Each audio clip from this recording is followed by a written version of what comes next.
On reprend un café citoyen après 2, 3 mois d'absence.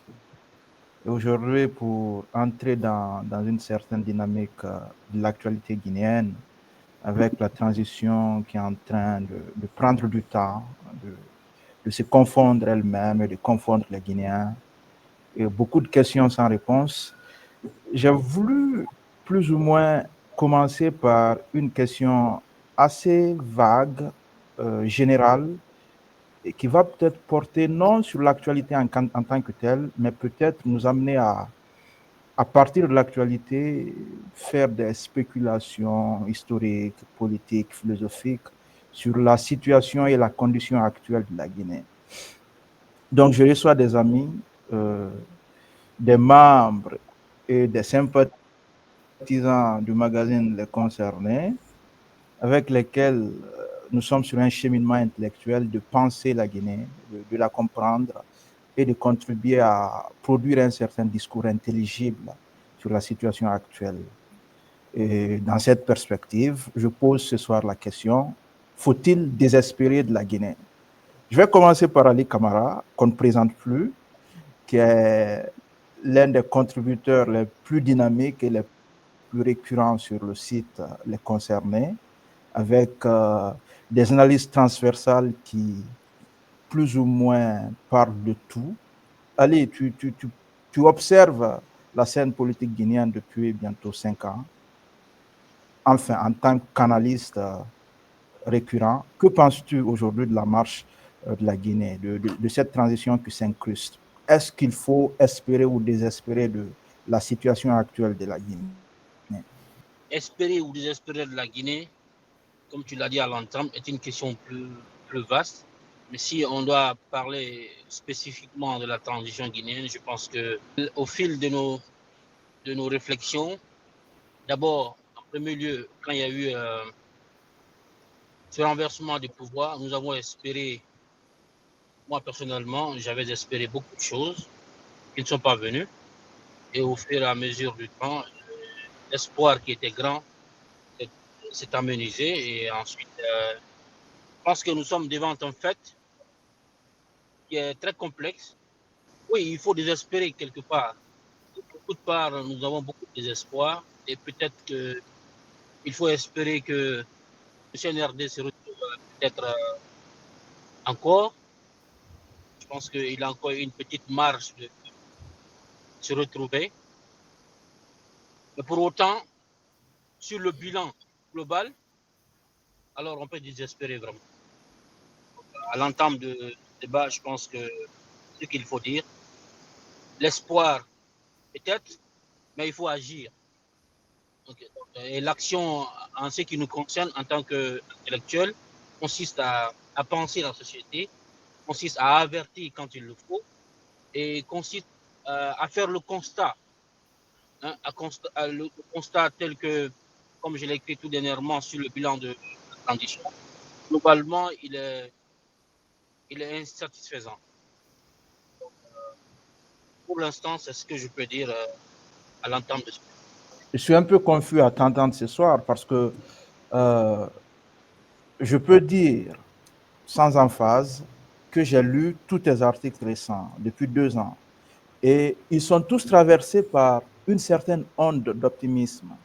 Il y a comme une certaine force qui, en quelque sorte, te transpose dans une certaine Guinée que tu t'imagines, que j'ai souvent du mal à percevoir quand je te lis, mais tu, dans un certain entrain d'analyse, voire même de perceptivité, tu fais souvent l'éloge de l'optimisme.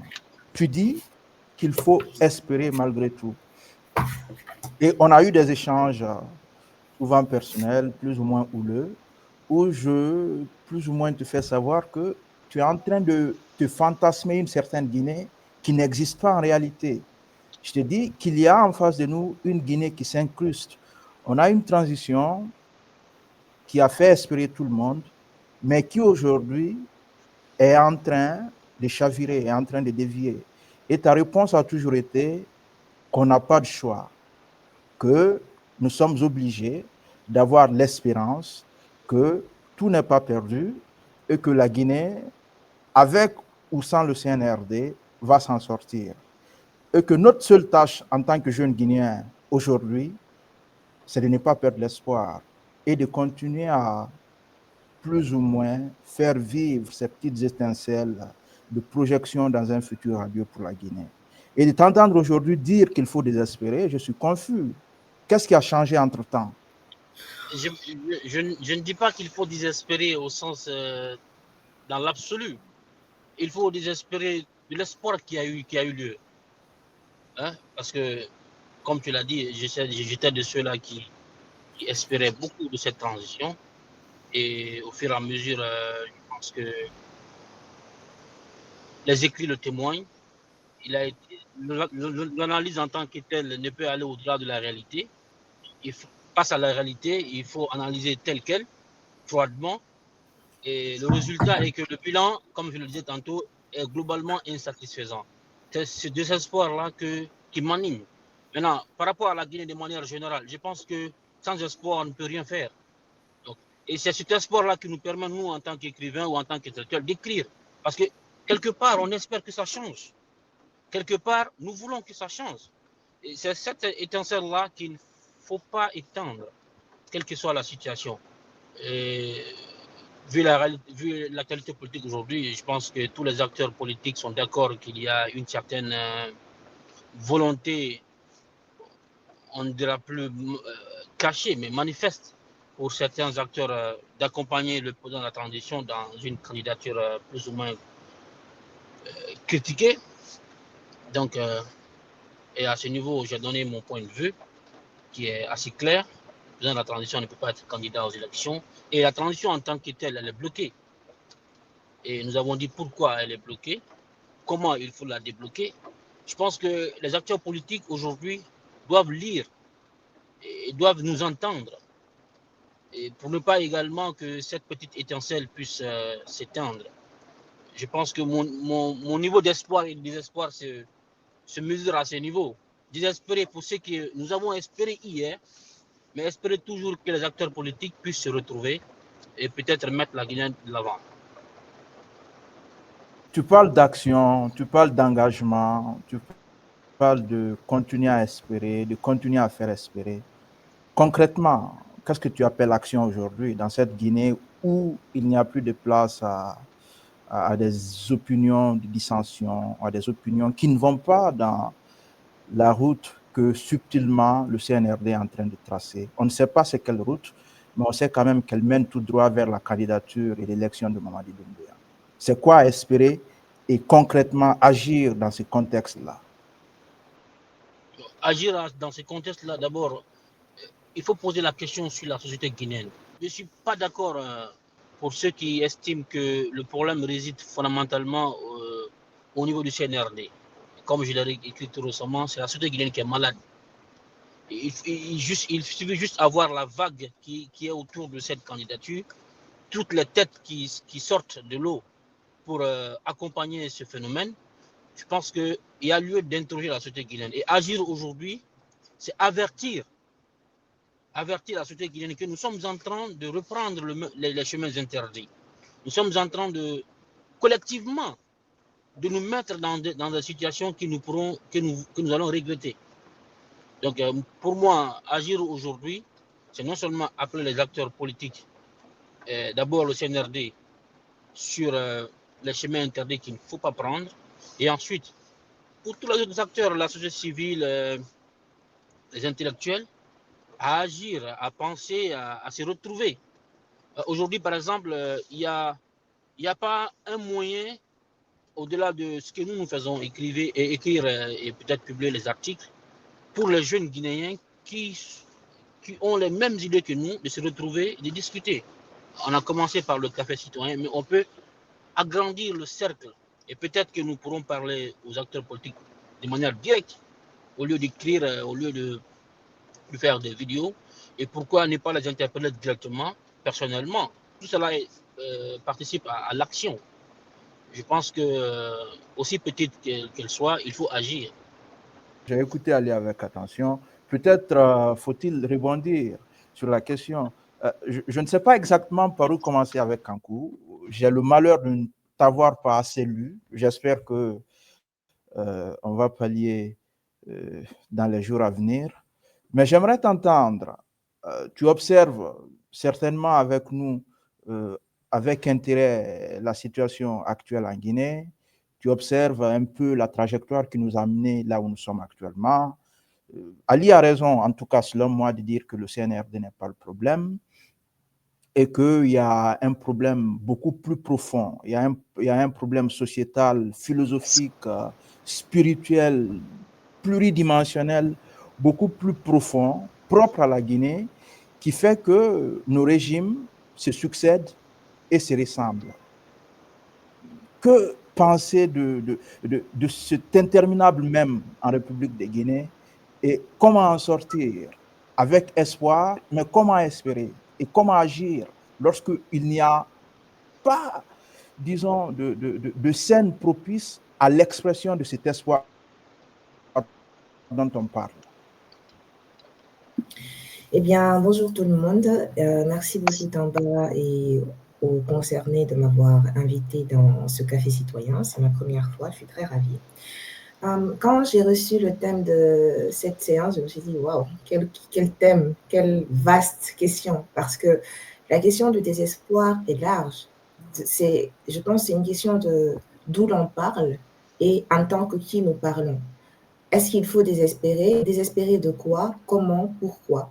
Parfois, le désespoir, pour moi, il est interdit pour certaines personnes, dans le sens aussi, en tant que, par exemple, intellectuel, en tant que jeune citoyen actif qui apprenons à nous intéresser à la politique et à la manière dont la chose publique est dirigée et gérée dans notre pays. Nous désespérons, nous laissons les armes. Nous pouvons être pessimistes, nous pouvons avoir des baisses de morale, mais désespérer complètement, c'est peut être un acte de renonciation, peut-être. Et ça, je trouve que c'est dangereux. De l'autre côté, il faut aussi des raisons d'espérer. Des raisons d'espérer, et pour l'instant, je pense aux citoyens lambda qui se trouvent à Tougué, à Lola, qui se trouvent à l'intérieur du pays, qui est complètement parfois déconnecté de la réalité de ce qui se passe dans les grandes villes, dans les grandes zones urbaines, et qui tous les jours s'épuisent, croulent sous le poids des difficultés qui animent et qui rythment son quotidien. Et à ce citoyen-là, ou à cette maman ou à ce papa qui se lève le matin pour être plombier, pour aller à Medina et pour essayer de trouver quelque chose aux besoins de sa famille, quelle raison lui donnons-nous d'espérer? Parce qu'il ne se sent pas écouté. Il y a un jeune monsieur qu'on appelle sur Internet Congolais de Guinée qui fait souvent des vidéos comme ça à la découverte du pays, et une de ses récentes vidéos m'a profondément bouleversée. Il était à Medina, il donnait la parole aux gens et lui, il était juste en mode découverte. Et il y a une maman derrière qui disait « nous souffrons beaucoup ». Et il y a sa voisine qui lui dit « hé, tais-toi, tu es filmé ». Elle dit « laissez-le me filmer, il faut qu'on dise que nous souffrons ». Qui écoute ce peuple-là? C'est vrai que nous écrivons, c'est vrai que nous essayons de militer à notre manière, mais finalement, c'est comme si chacun dans son univers intervient de façon déconnectée avec les autres. Et ça fait que nous avons des voix qui résonnent, mais qui résonnent dans un cadre assez limité finalement. Et surtout, quelle résonance pouvons-nous avoir quand l'interlocuteur à face est lointain, est distant, et qu'on a l'impression que la communication est rompue? Ça, c'est déjà la première partie. Qui sommes-nous et pourquoi nous désespérons? Je pense que nous n'avons pas les mêmes motivations de désespoir, et que, par exemple, moi ou toi, Tamba, ou toutes les personnes qui sont un minimum à l'abri de certaines difficultés, nous ne devons pas désespérer. On peut être pessimiste, on peut avoir des baisses de morale, on peut parfois se épuiser, mais on n'a pas le droit de dire que c'est terminé et puis on laisse tout tomber, mais ça ne sert à rien. Pas, moi, renoncer, ça serait peut-être même manquer parfois de courage patriotique. Ça, c'est dans un premier temps. Dans un second temps, je dirais qu'en l'état actuel, le fait que ce soit un perpétuel cycle cycle de problèmes et de schémas qui se répètent. C'est un problème systémique. Nous avons un problème politique en Guinée. C'est-à-dire que nos communautés, nos citoyens, nos populations n'ont pas de conscience politique en tant que telle, n'ont pas la maîtrise, ou en tout cas la connaissance de de ce qu'est la chose publique, de ce qu'est l'administration d'État. Et nous nous retrouvons dans une forme de gestion fragmentée, ou en tout cas de vision fragmentée des choses. Nous avons d'un côté, avec Fatou par exemple, on dit qu'il y a généralement 3 classes de population. Il y a la population générale, c'est-à-dire rurale, ou en tout cas qui n'a pas forcément ce sens de ce qu'est l'État, et qui est juste de bonne volonté en vérité, quel que soit qui tu es. Eux, si tu veux bien travailler et que tu veux les encourager, ou que tu es présent, tu es devant, ils vont te suivre.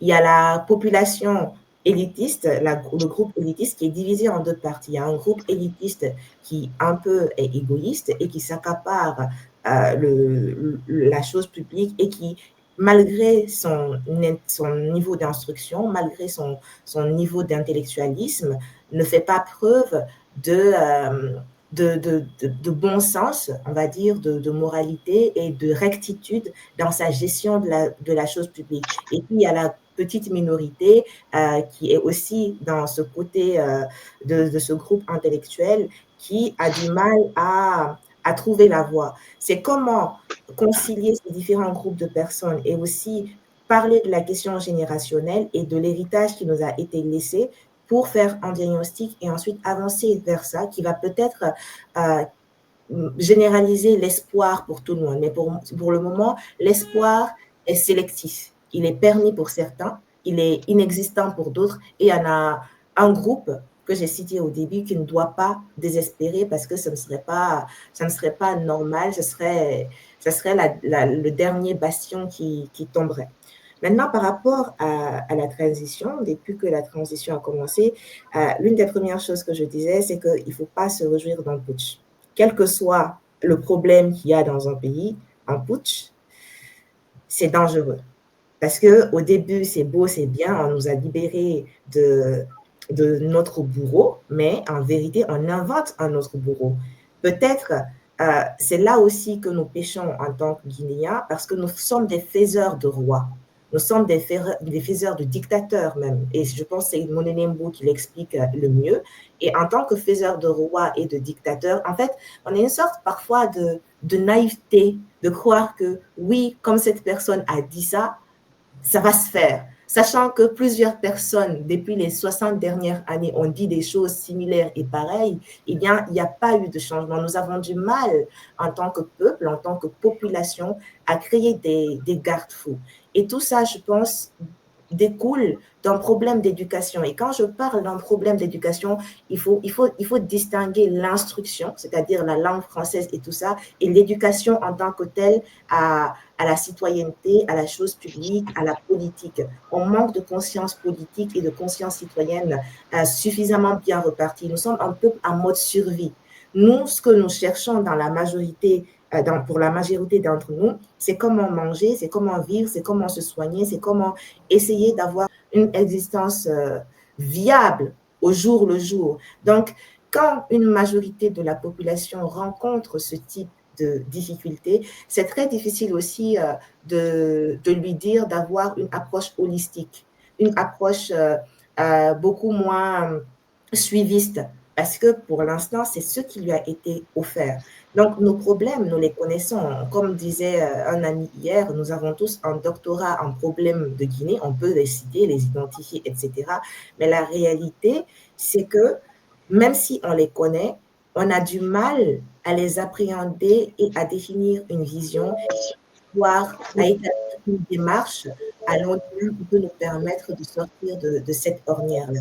Et pour l'instant, c'est le CNRD qui est là. Nous avons vu, nous voyons encore les dérives qu'il y a eu, et nous savons que ça va tendre de mal en pire, même si on espère que non. Maintenant, face à cette situation, c'est qu'est-ce qu'on fait?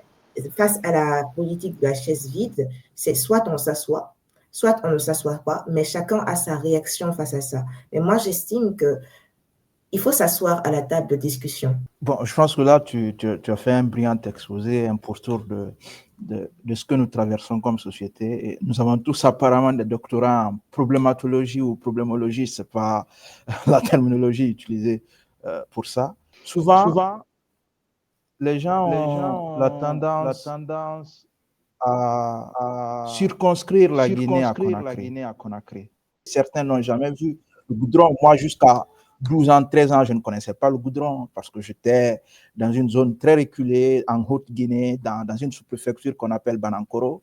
Et il y a à peine 2-3 jours, j'avais presque oublié que je venais de Banankoro, que je dois beaucoup à Banankoro, que c'est là que j'ai grandi, que c'est là que j'ai été scolarisé. Et il y a à peine 2-3 jours, j'étais sur Facebook. Il y a une amie d'enfance qui a partagé une vidéo de femmes dans la sous-préfecture de Banankoro et dans un petit district de Banankoro à 7 km de la sous-préfecture qui s'appelle Benko, où des femmes se plaignaient que depuis 10 ans, 15 ans après le départ d'une société minière qu'on appelait Arédor, qui à l'époque avait suscité autant d'enthousiasme que peut-être comme Simandou, mais depuis les gars, ils ont quitté avec la raréfaction du diamant, ils ont quitté. Et une sous-préfecture qui attirait beaucoup de monde pendant les vacances, je me rappelle, aujourd'hui, c'est devenu une ville fantôme. Il y a une absence totale de l'État. Il y a un certain manque dans la projection du futur chez l'État guinéen de prévoir l'après. Je me rends compte que même cette génération qui se dit être la génération consciente, il ne faut pas en espérer autant. Parce que chacun est dans une certaine projection de la politique du ventre. Lorsque tu parle avec beaucoup de jeunes Guinéens qui sont en train d'amasser des doctorats, qui sont en train d'amasser des masters, ce que tu comprends est que le pays est perçu comme un gâteau, comme une table restauratrice à laquelle chacun s'invite à son tour et prend ce qui lui appartient, ce qui lui est dû parce qu'il a étudié, parce qu'il aurait amassé des diplômes, pour sortir sa famille et son petit cercle social de l'ornière, et basta. Donc, avec le CNRD, avec le CNDD, avec Alpha Condé, c'était tout le temps l'espoir qui, à un moment donné, s'est cogné à un mur qui est cette mentalité guinéenne de la politique du ventre. Et moi, je me dis, peut-être faut-il, je ne sais pas trop comment sortir de ça, mais peut-être faut-il surtout des intellectuels qui vont poser le diagnostic. Un certain diagnostic, aller en profondeur des problèmes de la cité, des problèmes du pays, et à partir des diagnostics, peut-être proposer des solutions. Mais sauf que tous, nous sommes dans une certaine politique de survie. Il y a une certaine élite politique qui s'accapare le pouvoir, et il y a l'autre élite, comme tu l'as si bellement souligné, qui veut survivre, qui veut avoir son pain quotidien. Et dans cette politique de survie-là, je pense, pour le moment, le seul espoir, c'est vivre aujourd'hui, c'est voir demain. Et après-demain, on laisse ça à Dieu. Il y a une certaine réalisation de la politique aussi. Il y a même Alouba, que je respecte grandement, j'ai lu récemment son livre. Il y a un certain entrain à dire que Dieu pourvoira. Il fait des grandes enveloppées d'analyse et après, il y a cette place qu'on laisse à Dieu. Je suis religieux aussi, mais quand même, Dieu ne descendra pas sur terre pour nous sauver. Et en même temps, voilà, les politiques, les intellectuels, je pense, pour moi, le bas, c'est là qu'ils blessent. Nos mamans au marché, nos frères et sœurs dans les mines, nous demandent peut-être que des intellectuels, une élite, une certaine élite politique et intellectuelle, qui va très bien poser le diagnostic de ce qui n'a pas bougé depuis, avec froideur, avec sobriété, sans illusion par rapport à un complexe de Superman. Moi, par exemple, quand on avait tous 18, 19 ans, 20 ans, 25 ans, je pense qu'on avait tous, certains d'entre nous l'ont encore, le complexe de Superman, comme quoi c'est les intellectuels qui vont sauver la Guinée. Moi, je ne l'ai plus. Le seul complexe que j'ai peut-être, c'est que il faut participer à faire en sorte que la Guinée nous survive, qu'après nous, il y ait une certaine république à laisser à des gens qui vont continuer. Et je vais me tourner vers Kossa. Récemment, tu as fait 2 articles dans le magazine Les Concernés,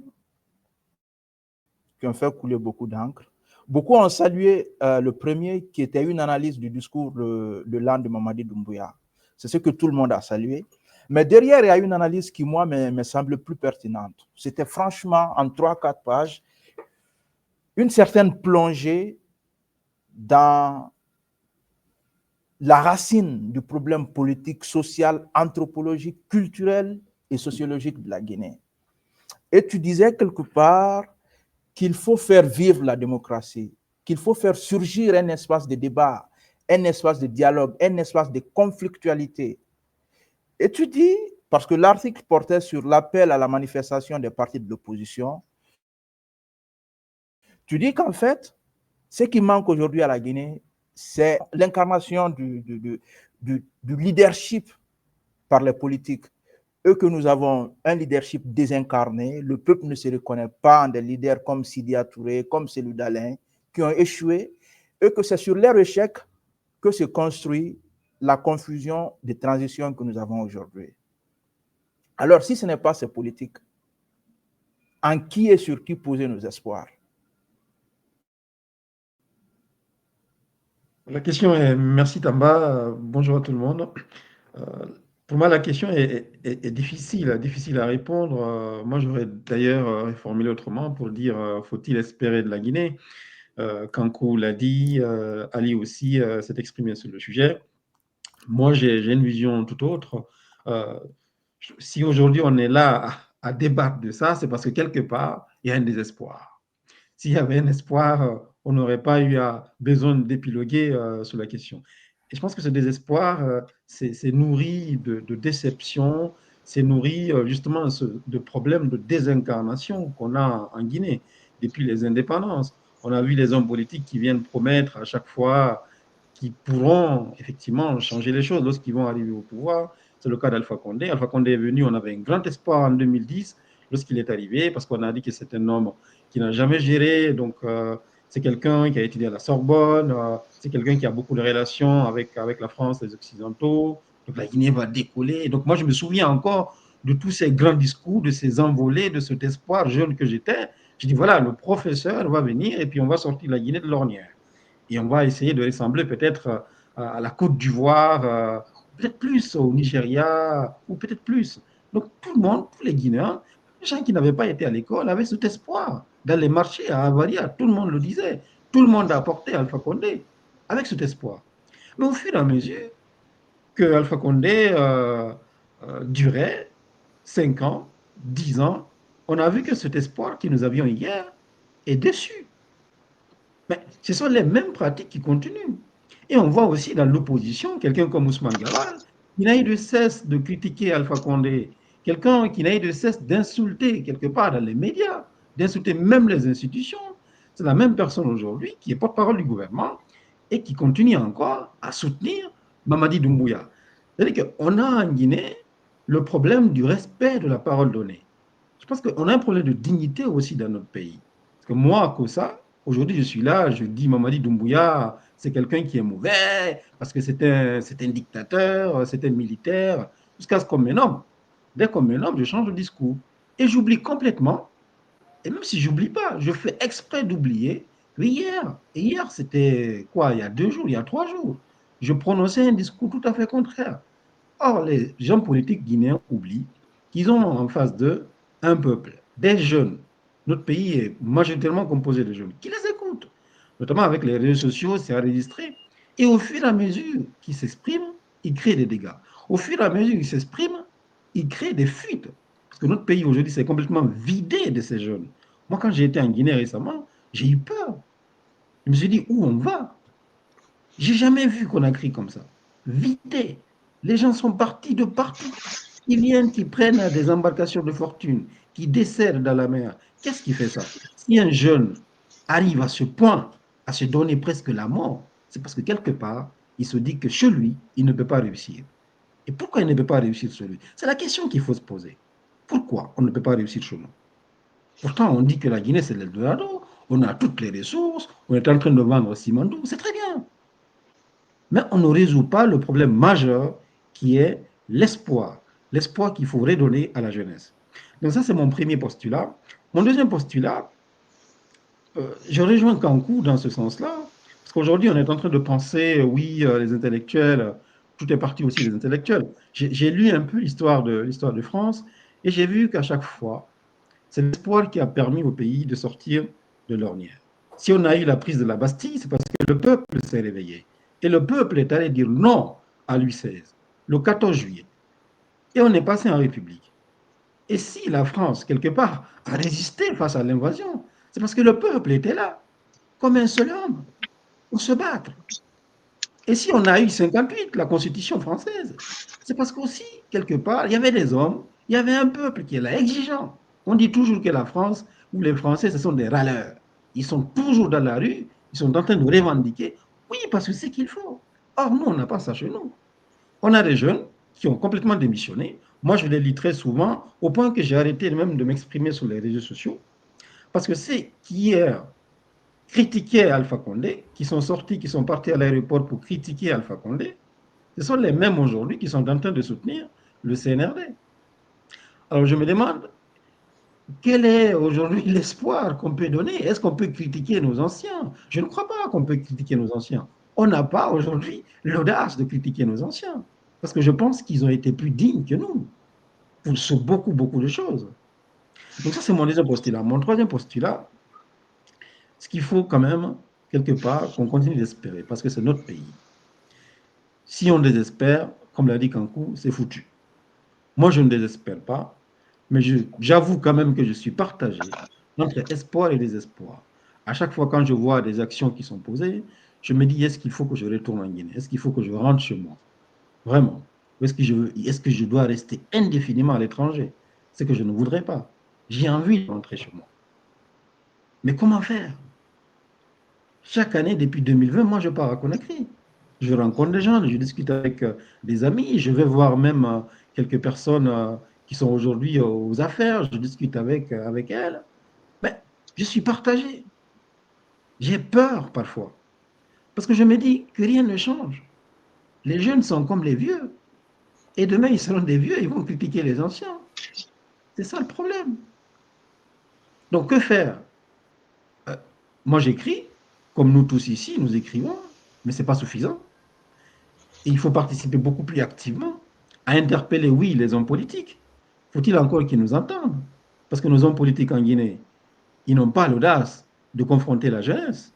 Ils ont l'audace de confronter les gens qui chantent leurs louanges très souvent, qui disent que Cellou Dalein, il est beau, et qui disent qu'Alpha Condé, c'est quelqu'un c'est l'homme politique qui a la carrure, ou qui disent que Mamadi Doumbouya, c'est, comme on dit en Soussou, Catalanara. Et on en est là. Tous ceux qui les critiquent, ils ne font pas face à ces gens-là. Je l'ai vu à la Sorbonne. D'ailleurs, Fatou était présent lorsque Cellou Dalein avait été invité. Et j'ai vu comment le débat était mené. On a aussi chez nous ce problème ethnique. On fuit complètement ce débat. Ce problème ethnique fait aussi partie du désespoir. Parce qu'on a mis dans la tête de tous les Guinéens que lorsqu'on n'arrive pas à élire quelqu'un qui est Diallo à la tête de l'État guinéen, on ne va pas sortir le pays de l'ornière. Et on a aussi mis dans la tête des Guinéens que lorsqu'on n'arrive pas à maintenir quelqu'un qui est Condé, qui est Kouyaté, je ne sais pas moi, à la tête de l'État guinéen, on ne va pas sortir de l'ornière. Et on en est là. Il y a cette dualité. Mais les hommes politiques ont compris et ils jouent avec nos fragilités. Et Alpha Condé et même Cellou Dalein, on a vu en 2020, combien ils ont utilisé, ils ont effiloché complètement le tissu social. Vous et moi comprenons ce jeu politique, ce jeu de dupes. Mais est-ce que nos parents qui sont au village, qui sont dans les districts, comprennent comme nous? Cela ne veut pas dire qu'ils sont moins intelligents, mais qu'ils ne sont pas outillés autant que nous. Donc c'est à nous aujourd'hui de donner l'espoir à travers nos actions, à travers nos prises de parole. Je ne pense pas que le fait d'écrire, c'est minime. Chaque action compte. Et moi, je pense qu'on est en train de faire aujourd'hui, c'est peut-être un peu prétentieux, tout ce qu'on est en train de faire, c'est pour la postérité. Moi, quand j'écris, je n'écris pas pour deux personnes, j'écris pour le futur. Que demain, je puisse dire à mes enfants, voilà ce que j'ai pu faire pour mon pays. Mais en même temps, je comprends bien, c'est à peu près ma disposition, jeune intellectuel, qui dit qu'il faut continuer à contribuer, il faut continuer à écrire, il faut continuer à comme Ali le dit souvent dans presque tous ses articles, le devoir de vigilance citoyenne, il faut continuer à dire la réalité, à plus ou moins espérer influer la réalité. Mais en même temps, je l'ai dit, il y a le problème de l'intérêt individuel qui prime sur l'intérêt collectif en Guinée. Récemment, Kossa, tu as partagé une brillante tribune du Monde, je crois, qui a été écrite par Jérôme Fenoglio, qui est le directeur du Monde, qui parlait de la nécessité de lutter sur le terrain des faits, face à la post-vérité triomphante qui s'installe, face au perspectivisme qui est en train de ranger la politique et de faire en sorte que la vérité et les socles et valeurs communs fuient un peu le débat politique.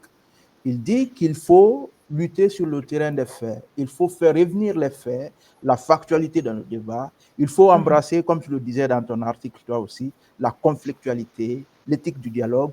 Et il rappelait, par exemple, Montesquieu qui disait dans l'esprit des lois que lorsque nous avons perdu le sens de la vertu politique, on perd tout. Et la République devient un chiffon. Malheureusement, ça se passe chez nous.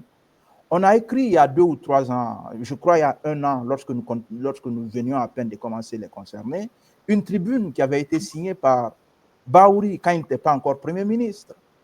Il a fait partie des gens qui ont vraiment donné de l'élan à la tribune, alors que nous étions en train de galérer à trouver des gens pour la signer.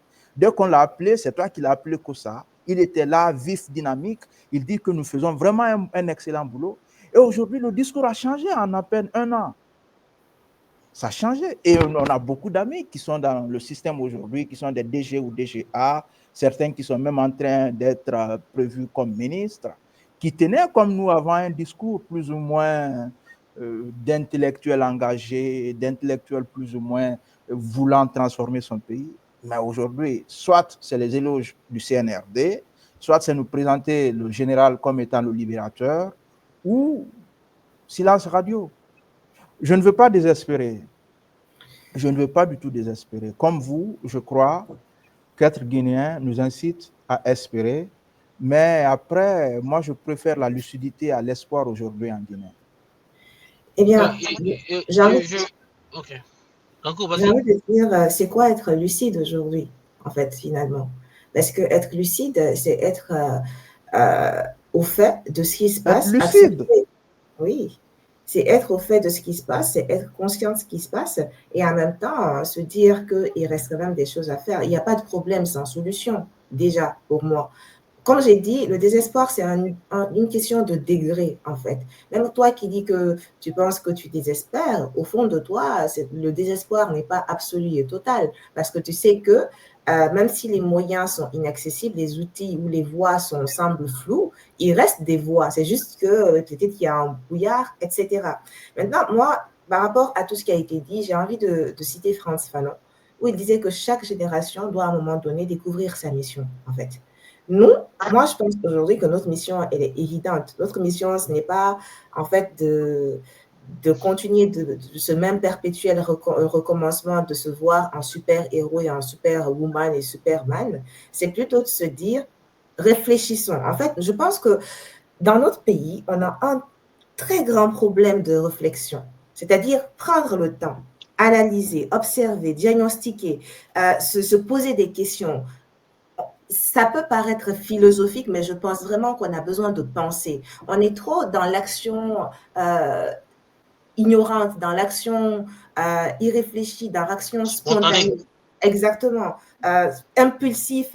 Je pense, pour moi, pour qui suis une maniaque de la planification, il faut s'asseoir et se poser des questions et surtout essayer d'y répondre de façon sectorielle. Moi, dans mon domaine, je suis plutôt du côté juridique. C'est vrai que je lis beaucoup sur d'autres sujets, mais j'estime qu'on ne peut pas être spécialiste de tout.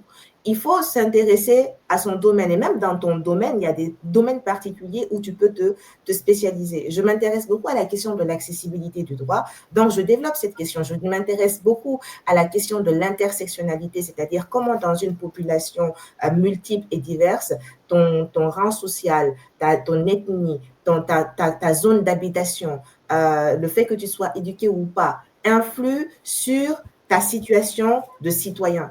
Donc, je pense véritablement que nous, notre génération, c'est d'être moins Rambo, c'est d'être moins dans cette virilité de conquête-là et avoir une approche beaucoup plus raisonnable, beaucoup plus aussi patiente et beaucoup plus interrogative et réflexive. C'est ça notre mission. Parce que pour le moment, chaque personne qui est venue, à commencer par les premiers, ils ont beaucoup de mérite, mais moi, je leur reproche depuis que je suis au lycée qu'ils n'ont jamais eu de plan.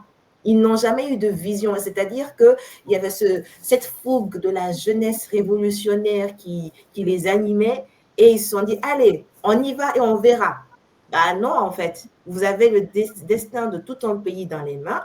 Oui, ok, on y va et on verra, mais quand même, il faut se poser et réfléchir sur le long terme, en fait. Ok, la première génération n'a pas fait ça, mais elle a quand même fait quelque chose. Ceux qui sont venus après, on ne le dit pas assez, mais la période Condé a été l'une des périodes les plus catastrophiques dans notre pays, en fait, sincèrement, à mon sens, de ce que je sais. Ils ont fait pire.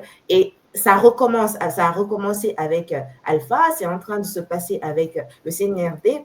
L'idée n'est pas de lancer la pierre à faire une chasse aux sorcières, parce que ça aussi, c'est quelque chose qui est très présent chez nous. C'est-à-dire que chaque personne qui vient veut diaboliser ce que les autres ont fait et dire c'est moi qui connais, c'est moi qui comprends, c'est moi qui vais résoudre le problème.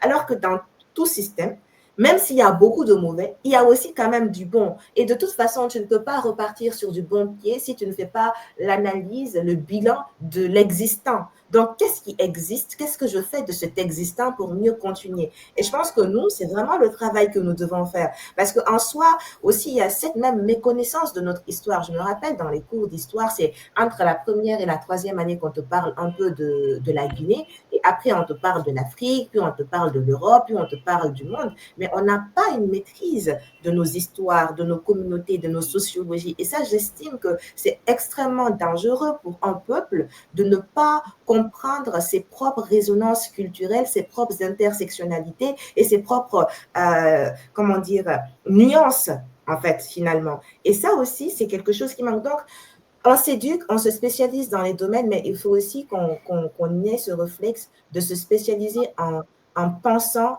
à nos réalités. Histoire du droit, cours de L1, on te parle des Carolingiens et des Carolingiens et des Mérovingiens. Moi, c'est quelque chose qui m'a profondément choquée parce que en L1, moi, quand on m'a dit histoire du droit, je m'attendais à ce qu'on m'explique comment les règles étaient faites au Fouta, au Mandingue, chez les communautés de chez moi. Et là, on m'amène chez Charlemagne. C'est quelque chose qui, j'estime, est extrêmement grave pour un pays, en fait. Donc, tout ça, pour moi, passe par, on se pose, on se dispute beaucoup, on pose des problématiques, on réfléchit et surtout, on apprend un peu plus de façon introvertie dans le sens où la culture sur le monde, c'est bien, mais elle doit d'abord s'ajouter sur des bases fondamentales qui est notre identité. C'est quoi notre identité? Qu'est-ce que nous construisons? Qui nous sommes finalement? Aujourd'hui, on ne sait pas qui nous sommes et je trouve que c'est dangereux pour l'avenir. Moi, en tant que jeune de cette génération, nous ne sommes pas l'avenir, hein, qu'on soit très clair, nous sommes le présent. C'était quand on était au primaire, au collège, qu'on était l'avenir. Maintenant, on est le présent. L'avenir, ce sont nos petits frères. Et nous, c'est eux demain, ils vont s'asseoir dans les classes et dire « Ah oui, les Tamba, les Koussa, les Kankou, les générations de nos frères là, franchement, ils nous ont laissé tomber, en fait. » Donc nous, on doit se dire, il n'y a pas de base tout à fait solide, il n'y a pas de base tout à fait comprise, on ne sait pas ce qui existe, ce qui n'existe pas. Donc, posons-nous et observons et analysons et mettons en place des cadres de réflexion où on va se battre intellectuellement, mais pour créer quelque chose de potable, en fait. Pour moi, c'est vraiment ça que je pense. La discussion, le débat, la recherche, la scientificité des choses et la rigueur intellectuelle, c'est ça que nous, on doit mettre en place et c'est ça qu'on doit laisser en héritage. Il y a beaucoup d'autres choses, mais je pense que ça se résume essentiellement à ça. Voilà. Alors, moi, pour réagir rapidement sur ces cas d'Ikankou et puis sur la question originelle, entre guillemets, de Tamba, sur le sacrifice des faits, effectivement, parce qu'aujourd'hui, en Guinée, on l'a vu, moi qui ai beaucoup étudié ce sujet de communication, Alpha Condé, quand il est arrivé, le premier souci du gouvernement, c'était de comment amadouer le peuple, comment tromper le peuple, comment nourrir un faux espoir auprès de la population pour continuer justement à amasser de l'argent. Donc oui, la politique du ventre. L'intérêt général est beaucoup sacrifié chez nous. D'ailleurs, quand tu parles d'intérêt général, on te prend pour un petit fou. On le voit déjà dans nos familles respectives. Lorsqu'on nomme un ministre, très tôt le matin à 6 heures, c'est toute la famille qui vient pour danser. Interroger, mais pourquoi? Tout le monde vient danser. On t'applaudit. Parce que quelque part, on se dit, il va aller voler de l'argent. Donc c'est l'espoir même de s'enrichir. Et c'est sociologique. Moi, je suis nommé demain, je dis, je vais être intègre, honnête. Bah, c'est les membres de ma famille d'abord qui vont me dire, mais toi, tu es un bâtard. Hein. C'est ce qu'on dit, Nyangama dinira, en sous-sous. Toi, tu ne manges pas, les autres mangent. Vous imaginez déjà la façon, et puis des gens qui n'ont peut-être pas été à l'école forcément, mais c'est comme ça qu'ils pensent. Donc il faut aussi réformer la façon dont le Guinéen pense. Quel est le modèle de Guinéen que nous voulons? Et ça, il faut qu'on le pense. Il faut qu'on le pense maintenant. On peut même le penser. J'ai envie de dire, oui, les jeunes, mais sauf que nos dirigeants ne lisent pas suffisamment. Je suis désolé, Ali écrit, j'écris, Tamba, nos amis. Mais moi, dans mon domaine, par exemple, quand j'écris sur les problématiques de communication, ma volonté n'est pas forcément de critiquer. Il y a une volonté qui est sous-jacente. J'ai envie que les choses soient améliorées. Moi, j'ai envie, par exemple, que la Guinée devienne un exemple en matière de communication. C'est pourquoi je m'efforce à chaque fois d'écrire des articles. Sauf que quand j'écris des articles, les gens qui sont censés lire les articles, parfois ne les lisent pas. Ou s'ils lisent les articles, ils le lisent avec un point de vue qui est de dire, voilà, comme il est en France, donc il veut nous donner des leçons. Comme il est aux États-Unis, il veut nous donner des leçons. On en est là. Et c'est ça le véritable problème du Guinée. Et pour sortir justement quelque part de ce piège, il faut qu'on accepte, moi, vous, les autres qui sont en Guinée, qu'on n'est pas des savants, qu'on ne connaît pas tout, et qu'on peut se nourrir les uns des autres, et que c'est ensemble qu'on peut développer notre pays. Ali, tu voulais réagir à quelque chose? Ouais, je voulais réagir sur deux sujets qui me semblent très, très importants. Le premier, c'est sur la vertu politique dont tu parlais. Je pense que et la conscience historique dont Kanko évoquait tantôt. Je pense que ce sont deux sujets qui se recoupent quelque part.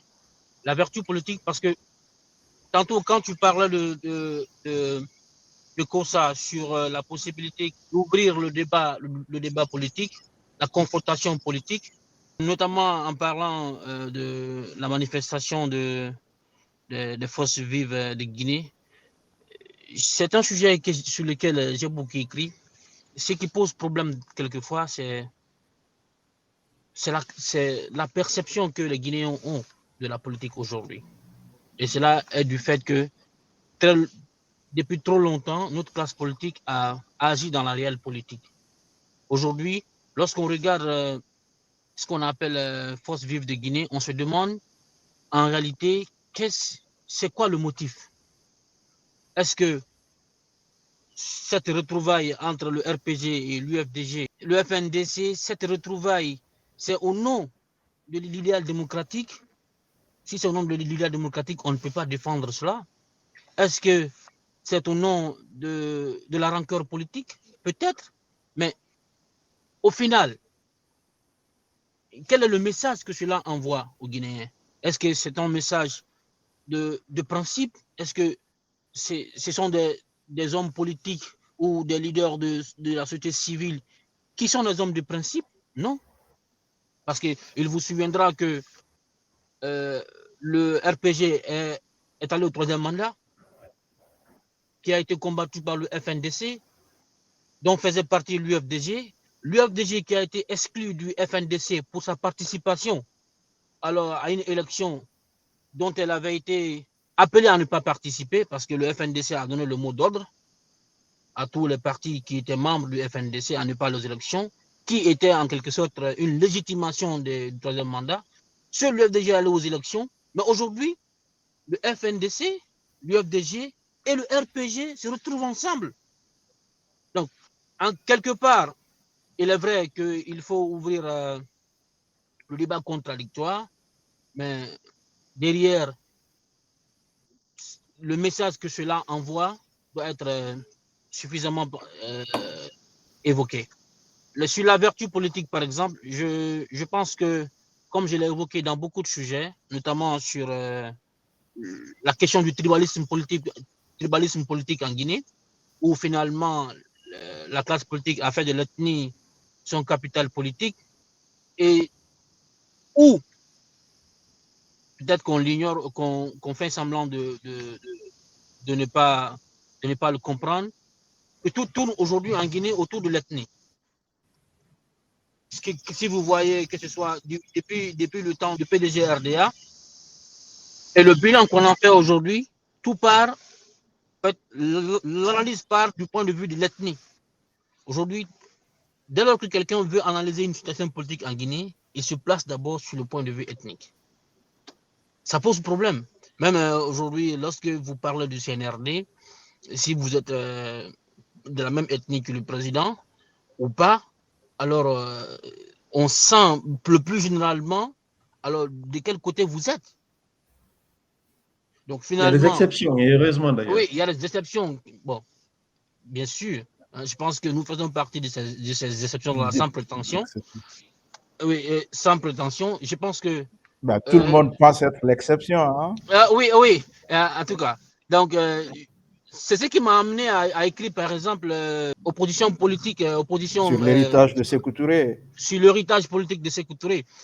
Non pas que je voulais défendre l'homme... Et l'opposition malinquée et le fait que... Justement, parce que Kankan était un bastion de l'opposition à Sékou Touré. Justement, parce qu'aujourd'hui, on résume tout, on résume l'héritage politique en Guinée à l'ethnie. Et cette conscience historique-là manque à la jeunesse guinéenne du fait que, comme le disait Kankou, l'éducation, le système éducatif n'a pas participé à cette éducation citoyenne. Aujourd'hui, en Guinée, on n'enseigne pas ce qui s'est passé en Guinée de la période coloniale, notamment depuis la fin de la guerre, de la Grande Guerre, jusqu'à l'indépendance de la Guinée. Même si c'est même pas, Ali, c'est même pas simplement dans le cadre de l'histoire. Je pense que c'est dans tous les domaines. Moi, à l'université, comme l'a dit Kankou, je me retrouve dans ce qu'elle a dit. J'ai fait la licence 1, licence 2. Quand on parle d'histoire de la communication, on me parle des États-Unis, on parle de Shannon, de Weaver, des auteurs que tout le monde connaît. Justement, on ne parle jamais de la communication l'un des plaidoyers que nous avons toujours fait, c'était de dire qu'il faudrait que l'éducation guinéenne soit guinéanisée. Si je me permets ce néologisme, il faut que l'éducation guinéenne soit vraiment guinéenne. Écoutez, il y a des étudiants guinéens qui ont écrit sur des sujets, mais vraiment sur des sujets fondamentaux, sur des sujets de développement, sur des sujets de société, mais qui ne sont lus nulle part, qui sont dans la bibliothèque. Moi, des fois, quand je vais à l'Harmattan, je vois des auteurs guinéens mais justement, c'est parce qu'aujourd'hui, notre classe politique, notre classe dirigeante, alors, a fait de la politique du ventre, que ce soit du côté de la mouvance. Même pas. C'est-à-dire que moi, je pense que la réflexion part au-delà. Kankou, par exemple, qui est spécialiste, enfin, qui est juriste. Kankou, juriste, elle est guinéenne, elle est pertinente, elle a des qualités. On prend quelqu'un d'autre parce qu'il vient des États-Unis ou parce qu'il vient de Londres, tu comprends? Alors que Kankou a beaucoup plus de compétences, mais simplement parce qu'on a quelque part un problème, un complexe d'infériorité, donc on paye très cher quelqu'un qui est moins valeureux, moins compétent par rapport à celui qui est très compétent, qui est à côté de toi, mais parce qu'il est guinéen, parce que c'est quelqu'un de chez toi, bah, tu ne le considères pas. On en est là. Ça aussi, c'est un problème guinéen. Il y a des gens qui écrivent, mais nous, les Guinéens, on ne les lit pas. Oui, justement. On dit, bon, c'est pas consistant. Oh, c'est un Guinéen qui a écrit, c'est pas beau. Donc, on va lire quelqu'un d'autre. Alors que très souvent, les autres qu'on lit vont citer la personne en question. Justement, ça a été la critique, par exemple, que j'ai reçue quand j'ai écrit mon livre. Nombreux sont ceux qui sont venus me dire que, bon, tu as écrit un livre qui n'est pas un pamphlet au sens strict du terme. Bon, la critique n'était pas sur le fond. Est-ce que ce que je décris de la société guinéenne de manière politique, sur la politique et la sociologie, ou la sociologie politique de la Guinée est fondée ou pas, le débat n'était pas là. Le débat s'est limité sur la forme qui consistait non pas à lire et comprendre, mais à lire pour descendre un homme. Donc, on en est là. Donc, les auteurs guinéens ne sont pas lus. L'éducation guinéenne, je ne sais pas, elle est hors sol. Hein. Les références sont ailleurs. Donc, j'imagine que la conscience historique que nous voulons de la jeunesse guinéenne ne peut pas être si cette jeunesse n'est pas éduquée à l'histoire de la Guinée, à sa sociologie, à ses nuances ethniques. Qu'est-ce qui pose aujourd'hui problème sur la transition guinéenne? Aujourd'hui, le véritable problème, c'est sur la possibilité d'une candidature du président, la transition. Et l'argument aujourd'hui qui est présenté est celui de nous dire que, comme on le dit, Wendetori, c'est ce qu'ils disent, Wendetori, c'est-à-dire que, à part lui, qui est-ce que vous voyez après? Je n'avais pas bien compris, tu prononces mal ce son. Oui, attendez. Le premier argument consiste à dire que la classe politique guinéenne a échoué. C'est une classe politique, c'est celle que j'appelle la vieille garde politique, n'est pas la solution. Quelque part, on peut en dire autant. Mais l'autre argument, il ne faut pas le nier, il est ethnique. Aujourd'hui, la plupart des gens soutiennent le général parce que tout simplement, ils sont de la même ethnie que lui.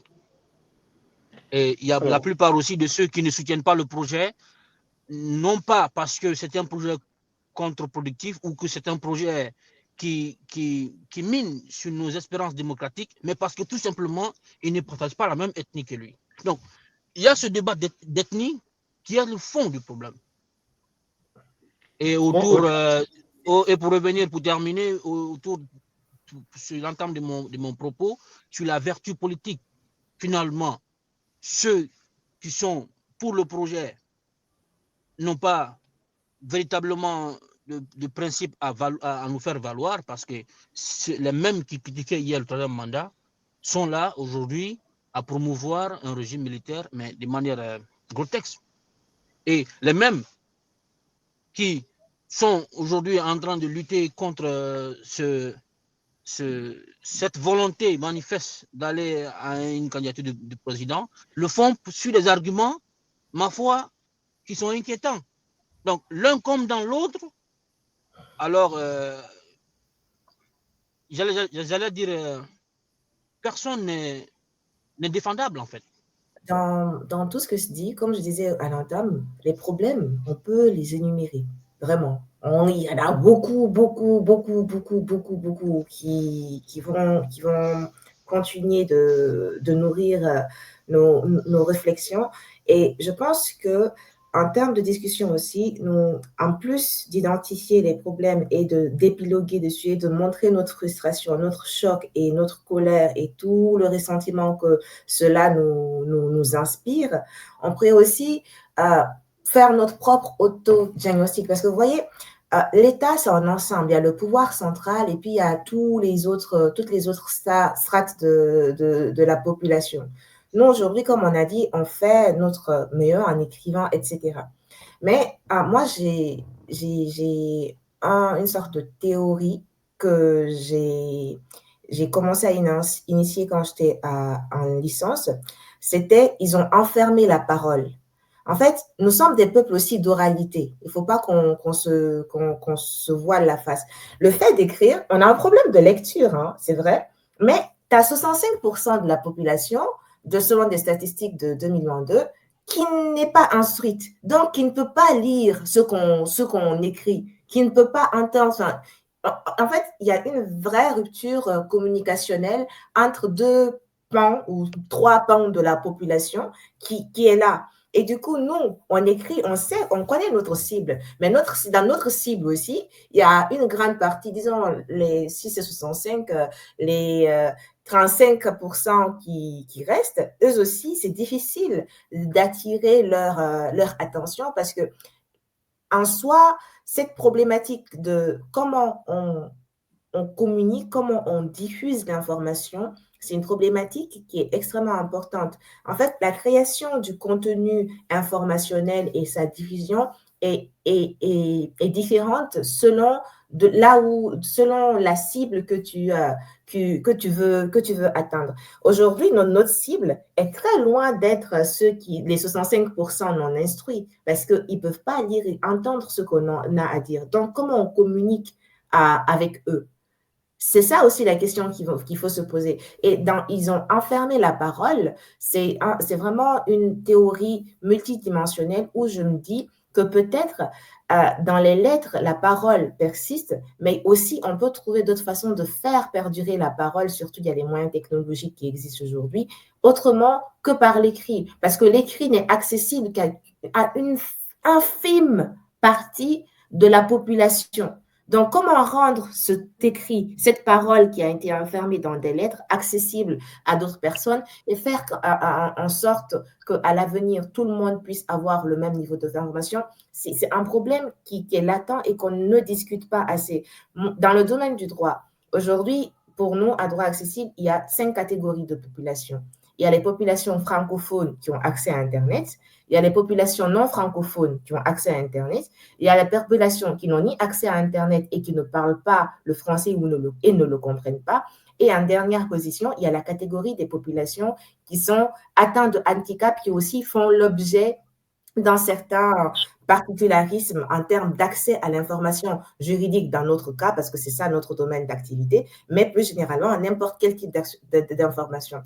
Donc, ces personnes-là ne peuvent pas avoir les mêmes moyens, on ne peut pas les atteindre par les mêmes moyens, canaux de communication. Et du coup, il faut développer des canaux de communication adaptés à ces personnes-là. Et du coup, ça passe par la parole, parce que si tu écris ton texte de 15, 20, 30 pages et que tu le mets dans le livre, tu sais très bien que pour le diffuser, le monsieur qui est assis à son bar café ou à son stade à Madina ou qui est au village, ce n'est pas pour lui que tu as écrit un livre. Donc, nous aussi, dans nos approches de diffusion de l'information, il faut qu'on soit intersectionnel, qu'on se dise, j'ai écrit mon livre, ce livre-là va essentiellement et nécessairement être discuté avec un certain groupe de personnes membres de notre société, et il y a l'autre groupe à qui je veux quand même faire parvenir cette information. Et comment je m'y prends? Je m'y prends en passant par les langues locales,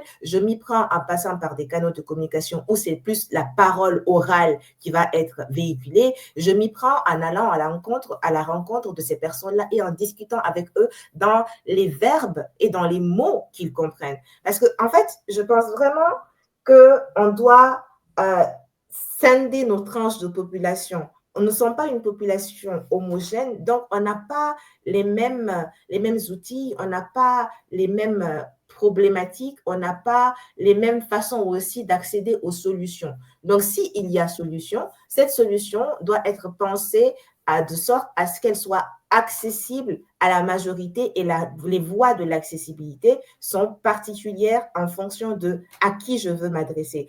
On dit qu'aujourd'hui, les bibliothèques sont vides. Déjà, il y a des points de lecture. Les bibliothèques en tant que telles, ça n'existe pas. Ça ne fait pas partie de notre culture. Ça ne fait pas partie de notre culture, ça ne fait pas partie de notre réalité. Et il faut sortir de cette critique continue qui consiste à dire oui, mais le Guinéen n'aime pas lire, oui, mais le Guinéen ne peut pas faire ci, oui, mais qu'est-ce qui fait que le Guinéen X, disons le prototype du Guinéen X, se retrouve dans cette situation? Il y a aussi une question de bienveillance et d'indulgence dans la manière de créer de changements qu'il faut que nous intégrions dans nos façons de communiquer. Entre nous, personnes qui avons une certaine des outils différents des autres, on peut se taper dessus par les moyens dont nous disposons, mais après, de l'autre côté, il ne faudrait pas aussi qu'il y ait une scission entre nous là et puis les autres, parce que franchement, je pense que cette fracture aussi de classe élitiste, d'intellectualisme, comme j'aime souvent le dire, peut nous créer des problèmes en fait. C'est un peu excluant parfois. On a l'impression que les personnes qui ont droit à la parole, ce sont nécessairement et exclusivement des personnes qui sont instruites. Pourtant, je ne pense pas que ce sont des personnes qui n'ont pas été à l'école qui sont en train de nous détruire depuis des années. Ce sont bien des personnes, souvent, qui ont fait des grandes études, qui ont même été, comme vous l'avez dit, des personnes qu'on admire, etc., etc. Mais une fois qu'ils sont en charge, c'est eux qui détruisent. Donc, il y a aussi cet élitisme-là, cette tendance à à catégoriser les gens en fonction de s'ils sont partis à l'école ou s'ils sont, ils sont pas partis à l'école, qu'il faut qu'on aplanisse. Et en les aplanissant, il faut qu'on ait, encore une fois, une approche intersectionnelle. Nous sommes un peuple hétérogène et dans cette hétérogénéité, on construit des ponts qui nous rassemblent. Ça va pas être facile, on va pas être d'accord, mais c'est dans le désaccord aussi que se trouvent des vérités qu'on ignore. Voilà un peu ce sur quoi j'aurais beaucoup aimé insister de façon globale. C'est exactement cette façon de réfléchir à son échelle que j'appelle lucidité. Je dis par exemple que moi, je me suis émancipé de mon élan de Superman, de mon égoïsme de Superman, ou même de mon complexe de Superman. Parce qu'en Guinée, généralement, je pense que nous l'avons tous vécu, quand tu fais partie des meilleurs de ta classe intellectuellement, tout de suite, on commence à t'appeler ministre ou président. Et tout de suite, on met dans ta tête que tu vas participer à la transformation de la Guinée et que l'espoir de tout le pays repose sur toi. Et on grandit avec ces idées-là. Je pense que chacun de nous, à un moment donné, s'est convaincu que c'est à lui d'être président ou présidente de la Guinée et que c'est lui ou elle qui va changer la Guinée. J'ai été là jusque tout récemment et là, je suis sorti de ça. Ma lucidité aujourd'hui, c'est quoi? C'est dire que il y a eu des gens, il y a eu des Guinéens aussi intelligents que moi ou plus intelligents que moi. Et il y a aujourd'hui des Guinéens aussi intelligents que moi et plus intelligents que moi. Ali a dit quelque chose de très essentiel. Avant, je me disais, bon, peut-être à part quelques écrivains que nous connaissons, que nous avons lus au lycée, les Guinéens n'ont pas écrit. Mais récemment, puisque je m'intéresse à l'histoire qui est en train de devenir, moi, ma petite épée de bataille dans cette ère plus ou moins intellectuelle et philosophique guinéenne, je me rends compte qu'en fait, il y a d'éminents Guinéens qui ont écrit en histoire. Il y a d'éminents Guinéens qui ont écrit sur la Guinée précoloniale, la Guinée post-indépendante et la Guinée jusqu'au pouvoir d'Alpha Condé. Et ironie des sorts, avant-hier, j'étais en train de lire un livre par Ali Gilbert Ifono, que je connaissais en tant que ministre, mais que je ne connaissais pas en tant qu'intellectuel, qui m'apprenait des choses sur ma ville que je ne connaissais pas, sur mon histoire que je ne connaissais pas. Donc, moi, ma lucidité aujourd'hui, c'est me dire que tout ce que je peux faire aujourd'hui en termes de contribution à la Guinée, c'est penser dans la littérature politique et dans la littérature historique, contribuer à quelque chose. C'est tout ce que moi je veux, c'est ce que je peux. Et c'est dans ça que je peux exceller. Le reste, est-ce que je vais transformer la Guinée? Je ne crois pas et je ne veux pas me battre pour ça. Si demain, Ali va me demander peut-être, si demain on m'appelle pour être ministre, pourquoi pas? Si demain on m'appelle pour faire ça, pourquoi pas? Mais ce pourquoi je me bats aujourd'hui, c'est dans mon petit cercle intellectuel, dans ma petite vision qui m'intéresse, où je crois que je peux exceller, je fais ce que je peux parce que je sais que peut-être demain je mourrai, peut-être après-demain je mourrai, peut-être je mourrai dans 5 ans ou dans 15 ans ou dans 20 ans, je ne sais pas. Quand Kankou a parlé des cibles et tout ça, moi je voulais simplement insister sur le fait que toute société est bâtie sur des silos, ce qui est vrai. Par exemple, en France, c'était pas avant qu'on ne réunifie tout le pays, c'était des bouts de territoire, la Gascogne, etc. Par exemple, en Gascogne, l'Occitanie aujourd'hui, on savait qu'ils ne parlaient pas du tout français. Chacun avait aussi ses dialectes propres. Et il a fallu beaucoup de batailles pour que les gens justement puissent parler la même langue. La même langue, parce que parler la même langue, quelque part, c'est se reconnaître à une nation, c'est se reconnaître à une république, c'est avoir la même identité. Donc l'identité nationale a été construite aussi autour de ça, notamment à travers les efforts de Jules Ferry. Bon, ça c'était juste entre parenthèses. Moi je pense, en tout cas moi quand j'écris, personnellement, je sais que je n'écris pas forcément pour tout le monde. Même si je parlais, je ne parlerai pas pour tout le monde. Dans la mesure où dans chaque écrit, dans chaque prise de parole, il y a un biais. Forcément, c'est soit par les mots que tu utilises, par des expressions que tu utilises qui ne sont pas forcément accessibles à tout le monde. Tu as beau chercher à être accessible, tu ne peux pas. Il y a une certaine catégorie de population qui te comprendra et une autre catégorie de population qui ne te comprendra pas. C'est pourquoi, dans les sociétés avancées, il y a par exemple des gens qui sont spécialisés, qui sont appelés des chercheurs, qui font des recherches, qui contribuent, des scientifiques. Et juste après, quand eux, ils publient des rapports, on a par exemple des médias qui sont là pour essayer de diffuser ces rapports-là, de rendre ces rapports accessibles. C'est le travail de pédagogie qu'incombe les journalistes. Et etc., etc. On en vient maintenant aux écoles, aux maîtres, aux enseignants. Voilà, l'information descend de cette façon-là. Et je pense qu'en Guinée aussi, on devrait en arriver là. Donc, moi, je n'ai pas la prétention, tout au moins, en tout cas, de parler à tout le monde.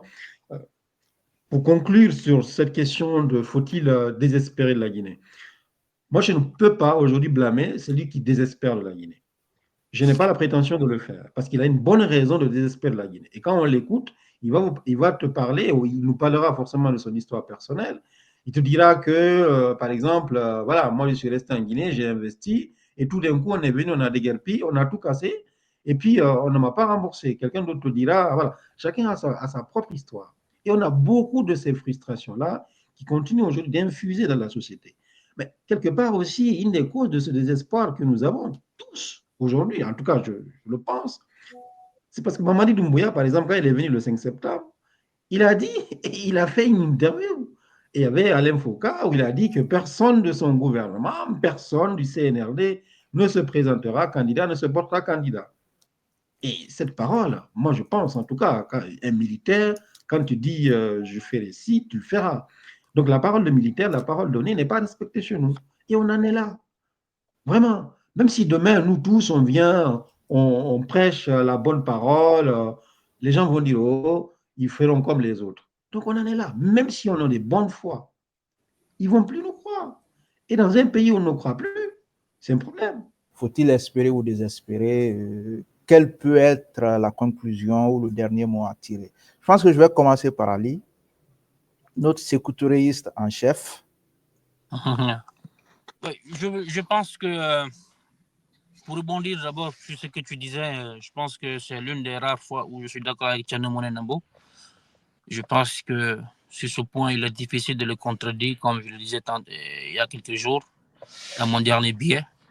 L'une des rares fois où je suis d'accord avec lui, c'est qu'en Guinée, la parole publique est devenue une décharge. Et sur ce point, il est difficile de contredire Tchano Monenambo.